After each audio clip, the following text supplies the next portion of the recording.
For your recent trip to the Philippines, you worked with the prisoners on a new video. Let's take a look at that. All I wanna say is that they don't really care about us. All I wanna say is that they don't really care about us.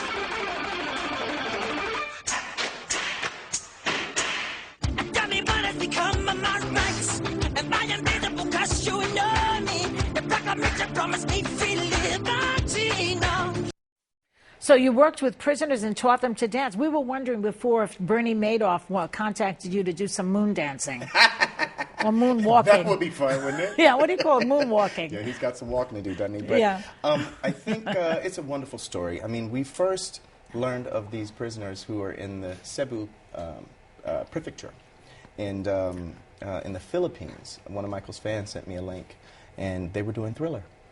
And I showed it to Michael, and he loved it. He just got such a kick out of it. You know, 1,500 people moving in unison to his music. It's incredible. It's great. And so all of the things that we had done over the years with, you know, computer-generated images, they were actually doing. You know, they were really, really physically doing it. It became part of their rehabilitation program.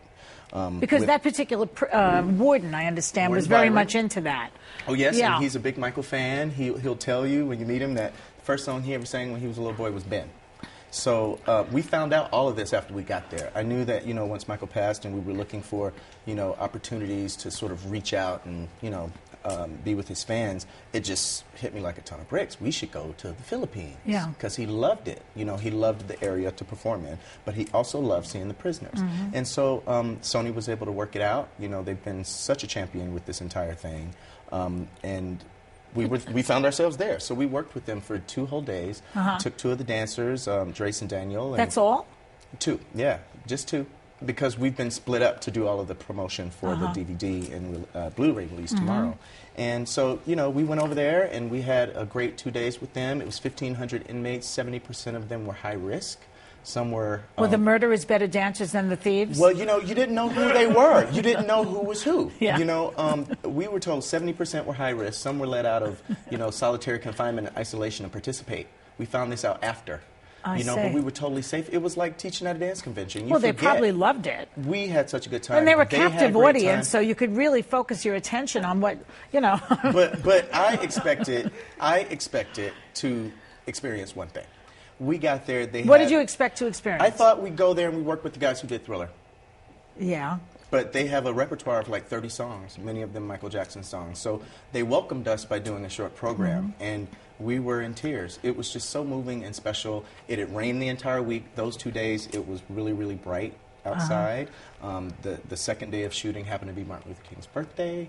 It was all these things that sort of fell into place. Things fell together that for let us you. know that we were So supposed to do be you there. have any follow-up information on these prisoners? I wonder if some of them have been, in fact, rehabilitated, if they changed their lives in any way? Well, I think that the whole program over the past 2 or 3 years that it's been in existence has really rehabilitated a lot of them. So much so that we didn't know who the murderers were from the, you know, they were supposed to be the dregs of that society.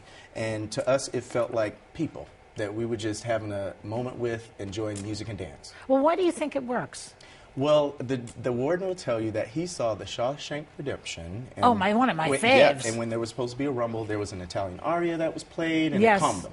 So he whips out, there was a rumble, and I think, if the story's right, before he came, there was nobody overseeing the prison. They had their own sort of unit in the prison. Nobody would deal with them. And so he went, and there was a rumble about to happen, and first piece of music he could find was Another One Bites the Dust by Queen, and he played it. And they started to sort of laugh, and then they found themselves dancing. He was like, I'm on to something.